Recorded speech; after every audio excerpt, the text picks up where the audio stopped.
This is Bangkok, Thailand's capital city. There are many Buddhists here, as there are in the rest of Thailand. Their religion teaches them never to harm a living creature, be it another human, an animal, or even a tiny insect. You know, the Buddhists believe that you have to be kind to all animals all of the time. They care for all creatures, and when they make offerings, they earn something called merit. For example, you could release birds from their cages.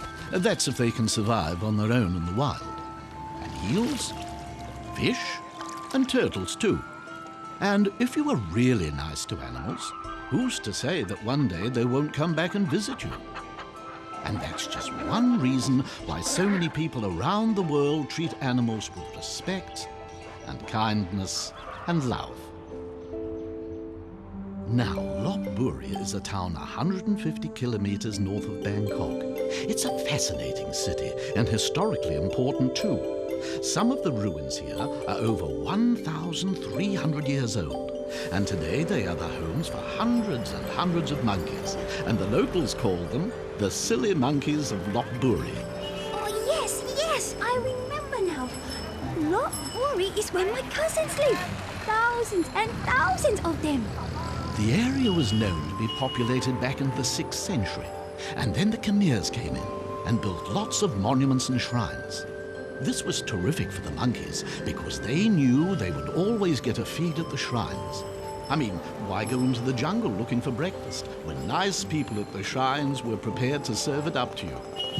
I'm not so sure these monkeys are so silly. I mean, this one looks pretty happy with his lot, and smart too. He's already had breakfast, judging by the size of him. All the others are still streaming in for a feed. My family is very, very streetwise. Even in Thailand traffic, they remember the road rules.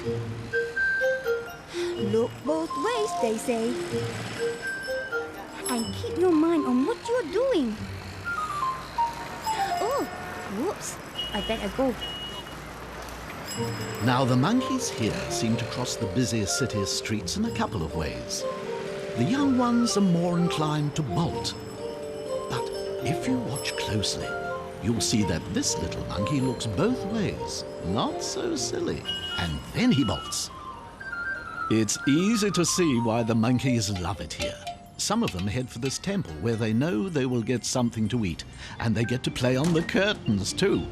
But it wasn't just happening at the temple. The locals were feeding them right opposite a park that turned out to be a popular playground for the younger generation.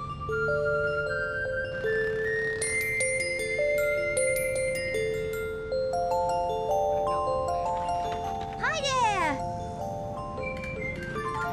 Oh, I didn't mean to startle you. Sunny, no shouting. It can get pretty hectic here, and you've got to watch where you put things in Lop Buri. One tourist put his cigarettes down on a park bench. Bad move. But the monkeys are not so silly. They didn't light them. And here's another reason why monkeys are not silly.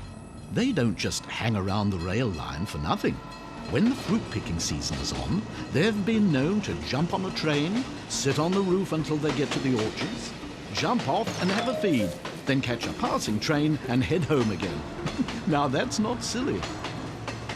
The monkeys go wherever they please, and some have moved from the ruins into the city. And people even had to put cones on the television aerials to keep the monkeys off. But they still have a wonderful time on the overhead telephone lines. And you have to be careful where you park your car too. But the Thai people are very tolerant and love animals. They encourage acts of kindness. So once a year, the people of Lop Buri provide a great feast with wonderful food, and they invite all the monkeys. Hungry monkey, coming on through! Hey, Foxy! Ow! Oh, Yuppie! Just stop that! You just stop it! You're watching you guys! Sometimes the monkeys forget their manners as they tuck into a banquet of fresh vegetables and delicious fruits such as mango, papaya, and pineapples. A feast fit for the king of Thailand himself. Do you think these monkeys have ever heard of the concept of making merit? No, I don't think so. Never mind, Sonny. There's plenty more for you in my basket. Leave your cousins to have their feast.